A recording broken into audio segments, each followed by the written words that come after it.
Hello everyone, welcome back to another video from bio to hub. इस वीडियो में हम बात करेंगे पार्ट्स ऑफ फ्लावर के बारे में। ये एक न्यू चैप्टर हम लोग शुरू कर रहे हैं, रिप्रोडक्शन इन फ्लावरिंग प्लांट्स, जो कि आपके एनसीईआरटी के अंदर ये सेकंड चैप्टर है क्लास 12 के लिए। सो इसमें सबसे पहले हम बात करेंगे फ्लावर के कौन कौन से पार्ट्स होते हैं, उसमें से कौन से वेजिटेटिव पार्ट हैं एंड उसमें से ऐसे कौन कौन से स्ट्रक्चर हैं जो कि रिप्रोडक्शन के लिए रिस्पॉन्सिबल होते हैं। तो अगर हम एक फ्लावर के बारे में बात करें तो ये टोटल 4 पार्ट से मिल के बना हुआ होता है। इसके बारे में आप लोगों ने क्लास 11th में भी थोड़ा बहुत देखा होगा, लेकिन यहाँ पे हम लोग उससे और मतलब जितना हमें इस पर्टिकुलर चैप्टर में चाहिए होगा उतना हम लोग यहाँ पे डिस्कशन करेंगे। तो एक पर्टिकुलर फ्लावर में 4 पार्ट, जो कि सबसे पहला कैलिक्स, दूसरा Corolla, third one is androecium and fourth one is gynoecium. So calyx कौन सा पार्ट होता है, यहाँ पे हम लोग इस डायग्राम से समझ लेते हैं। कैलिक्स वो पार्ट होगा फ्लावर का जो कि सेपल से बना हुआ होता है। यहाँ पे आपको ग्रीन कलर का एक यूनिट दिख रहा होगा, इसी का नाम होता है, इन सबको मिला के हम बोल देते हैं सेपल। एक एक को हम सेपल बोलते हैं और बहुत सारे सेपल मिल के कैलिक्स का फॉर्मेशन करते हैं।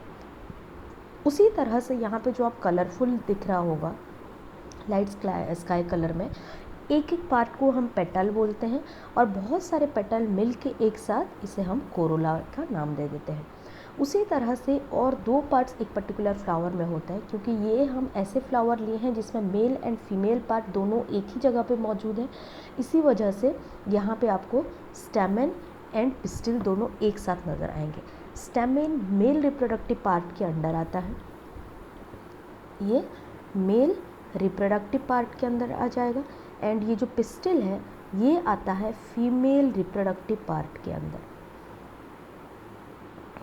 ओके, सो मेल रिप्रोडक्टिव पार्ट में 2 स्ट्रक्चर होते हैं, एक एंथर होगा एंड फिलामेंट होगा। मतलब ये जो स्टेमेन है, एंथर एंड फिलामेंट दोनों मिल के बना हुआ होता है। यहाँ पे जो फिलामेंट होता है वो स्लेंडर लाइक अपीयरेंस शो करता है इस तरह का, एंड इसके ऊपर एंथर इस तरह का रहता है। टिपिकल एंथर के बारे में अगर हम बात करें तो ये जनरली बाइलोब्ड होते हैं। आप हिबिस्कस में भी देखे होंगे, जो एंथर होता है वो बाइलोब्ड होता है, और इसी एंथर के अंदर आपको माइक्रोस्पोरेंजियम देखने को मिलेगा, और इसी माइक्रोस्पोरेंजियम के अंदर पोलन ग्रेन्स का फॉर्मेशन होता है, और वही पोलन ग्रेन आगे चल के फर्टिलाइजेशन में हेल्प करेंगे। और हम बोल सकते हैं उसी पोलन ग्रेन के अंदर हमें मेल गैमेट्स देखने को मिलते हैं। उसी तरह से जो पिस्टिल होता है, पिस्टिल 3 पार्ट का बना हुआ होता है। सबसे पहला स्टिग्मा, दूसरा स्टाइल एंड तीसरा ओवरी। जैसे कि यहाँ पे आप लोग देख सकते हैं, इस लैंडिंग प्लेटफॉर्म स्टिग्मा प्रोवाइड करता है यहाँ पे, राइट, ये वाला स्टिग्मा पार्ट है। उसके बाद जो स्लेंडर लाइक और एक थिन स्ट्रक्चर यहाँ पे आपको दिख रहा है, स्लेंडर स्ट्रक्चर, ये होता है स्टाइल, जिसके थ्रू की जो पोलन जर्मिनेशन होगा, पोलन जर्मिनेशन के बाद पोलन ट्यूब का फॉर्मेशन होता है, इसी के थ्रू ये अंदर जाएगा ट्यूब। उसके बाद थर्ड पार्ट ओवरी। ओवरी के अंदर आपको बहुत सारे चैम्बर्स नज़र आएंगे, उसके अंदर ओव्यूल्स प्रेजेंट होंगे, और इन्हीं ओव्यूल्स के अंदर आपको एग सेल नज़र आएगा। हम जानते हैं जो टिपिकल एंजियोस्पर्म्स होते हैं उनके अंदर जो ओव्यूल होता है वो एक स्ट्रक्चर्ड यूनिट होता है, राइट, और ये जो स्ट्रक्चर्ड ओव्यूल है, ओव्यूल के अंदर आपको एम्ब्रियो सैक नज़र आएगा।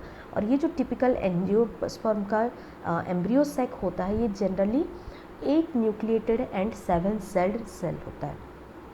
ओके, ये हो जाएगा 7 सेल्ड एंड 8 न्यूक्लिएटेड, मतलब 8 न्यूक्लियस प्रेजेंट होंगे एंड 7 सेल प्रेजेंट होगा एक एम्ब्रियो सैक के अंदर। उसी 7 सेल में से एक सेल यहाँ पे आपका एग सेल होगा, और इसी एग सेल के साथ जो मेल गैमेट आ रहा होगा, यहाँ पे पोलन ग्रेन लैंड करने के बाद, पोलन जर्मिनेशन के बाद जो मेल गैमेट आ रहा होगा, एक मेल गैमेट इसी एग सेल के साथ फ्यूज़ हो जाएगा और फर्दर ये जाइगोट का फॉर्मेशन कर देगा, जिसके बारे में हम डिटेल में आगे चल के डिस्कशन करेंगे। तो ये था एक टिपिकल फ्लावर का कुछ पार्ट्स, जो कि होप कि आपको समझ में आ गया होगा। ये पूरा बेसिक है, इसके बारे में आपने लोअर क्लासेस में भी पढ़ रखा है। इसके और थोड़े से डिटेल पार्ट हम लोग नेक्स्ट वीडियोज़ में कवर करते हुए चलेंगे। तो thank you very much for watching this lecture and stay tuned for the next video.